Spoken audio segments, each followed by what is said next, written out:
Salutations fraternelles, Amen of God. Je vous salue tous dans le nom puissant et glorieux de notre Seigneur et Sauveur Jésus-Christ. Je prends aussi le temps de saluer le visionnaire, le pasteur bienvenu à Cassia. Que Dieu le garde et le protège. Alors ce matin, j'aimerais nous apporter une brève exhortation que j'ai intitulée « Les pièges que doivent éviter les serviteurs de Dieu ». Nous comprenons que le ministère est une vocation noble, sacrée, une convocation sainte de la part du Seigneur pour servir pour l'avancement de son œuvre. Mais en même temps, ce ministère peut facilement être vulnérable à certains pièges que le diable nous tend pour que justement nous ne puissions pas accomplir valablement et efficacement le service ou l'appel que Dieu nous a appelé. C'est pour cela que l'apôtre Paul dira dans son conseil aux chrétiens de Corinthe, il dit que ainsi donc que celui qui croit être debout prenne garde de ne pas tomber.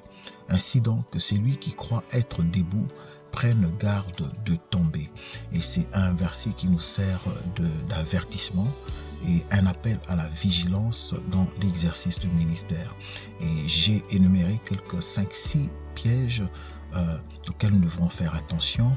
Et le piège le plus perfide dans le ministère, c'est l'orgueil. Donc en première position, je parlerai de l'orgueil, où à un certain moment, l'homme de Dieu peut être victime de son succès parce que l'Église grandit, l'homme de Dieu acquiert la notoriété, l'homme de Dieu bâtit le plus grand temple de la ville et des invitations ci et là, des voyages ci et là, une reconnaissance grandissante.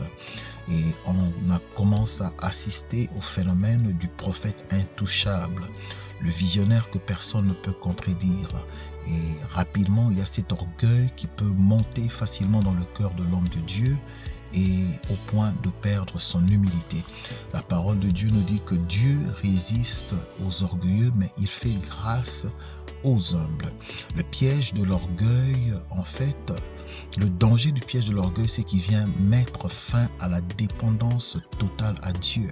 Parce que quand l'homme de Dieu commence à penser que tout se fait par sa connaissance, par sa force, par ses moyens, évidemment, il arrête de continuer dépendant de Dieu. Or que Jean 15, le verset 5 nous dit qu'il n'y a rien que nous ne pouvons faire sans Dieu. Alors le seul remède à l'orgueil, c'est vraiment de marcher dans l'humilité.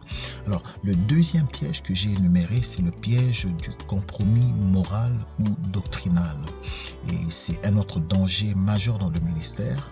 Donc que de arriver à un point où on se compromet, où on dilue le message que nous prêchons. Ça peut venir de manière très subtile où peu à peu la parole devient diluée et non, on prêche ce qui plaît au lieu de prêcher ce qui sauve. Alors d'un moment à un autre, en tant que serviteur, en tant que prédicateur, nous pouvons tomber dans ce piège. Alors Paul, parlant à Timothée, il dit car il viendra un temps où les hommes ne supporteront plus pas la saine doctrine. Ils se détourneront de la vérité et se tourneront vers les fables.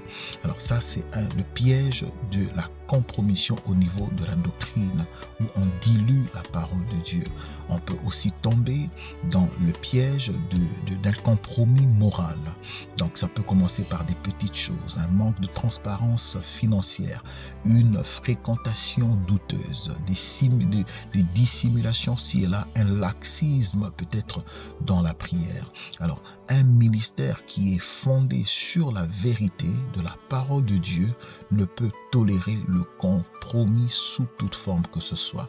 Alors l'homme de Dieu est appelé à rester ferme, il est appelé à rester fidèle dans l'évangile, quand bien même cela peut lui coûter de l'argent ou lui coûter l'isolement. Alors un autre piège que j'aimerais parler, c'est le piège justement des tentations sexuelles. C'est l'un des pièges les plus puissants, les plus ravageurs et malheureusement le plus courant. L'ennemi sait que la chute morale d'un pasteur a des répercussions massive. Elle détruit les familles, elle scandalise les fidèles, affaiblit l'Église et salit le nom de Dieu aux yeux du monde. Que vraiment le Seigneur puisse nous faire grâce pour que nous ne puissions pas tomber dans ce piège.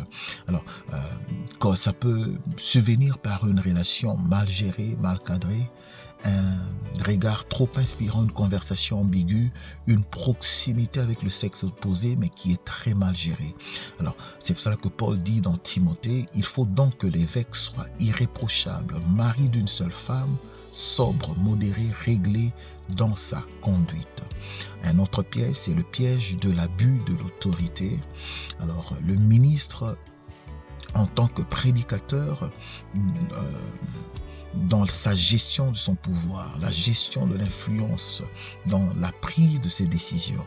Alors, si on ne fait pas attention, si ce pouvoir n'est pas sanctionné, si ce pouvoir n'est pas sanctifié, si ce pouvoir n'est pas conduit sous l'influence de l'esprit, ça peut justement devenir une certaine forme de manipulation où certains pasteurs tombent dans le piège, où ils exigent une obéissance aveugle, ils imposent leur volonté comme des dogmes, ils humilient ceux qui les questionnent et ils utilisent la Bible pour dominer au lieu d'utiliser la Bible pour édifier. Que vraiment le Seigneur puisse nous faire grâce. C'est pour ça que la Bible nous dit, le plus grand parmi vous sera votre serviteur, nous dit la parole de Dieu dans Matthieu le chapitre 23, le verset 11. Un autre piège, c'est le piège de l'isolement spirituel. C'est un piège qui est sournois, donc ça peut être par crainte des critiques, par crainte de la compromission, par crainte de la séduction, mais quand on ne trouve pas l'équilibre, on peut se retrouver dans une forme d'isolement qui peut devenir un danger pour nous. Voilà, on retrouve de plus en plus dans le ministère des gens qui disent « moi je ne veux plus de mentor », plus de redevabilité à quelqu'un, plus de conseil spirituel. Ils deviennent en fait leur propre référence et ça peut être un grand piège parce que ça peut ouvrir la porte aux tentations et on peut ne pas voir la chute venir. Alors, quelques clés rapidement de vigilance spirituelle. Je nous conseille, la Bible dit dans Proverbe 83, veille sur ton cœur car c'est de lui que viennent les sources de la vie. Entoure-toi des sentinelles et des frères et des sœurs capables de te dire la vérité. Sois honnête avec toi-même. Si tu sens une faiblesse monter, n'attends pas que la chute puisse survenir. Redouble de vigilance. Cultive l'humilité. Rappelle-toi chaque jour que tu n'es qu'un serviteur. Garde la parole de Dieu comme étant l'autorité suprême de ton ministère et de ta marche. Le pasteur n'est pas au-dessus de la tentation. Le pasteur n'est pas à l'abri des pièges. Le pasteur est un homme en guerre. Et pour gagner, il doit rester réveillé, vrai, soumis à Dieu, soumis à l'autorité de l'Écriture. Que Dieu vous bénisse. C'était votre frère, le pasteur Aimé, de là où je suis. Que Dieu vous bénisse.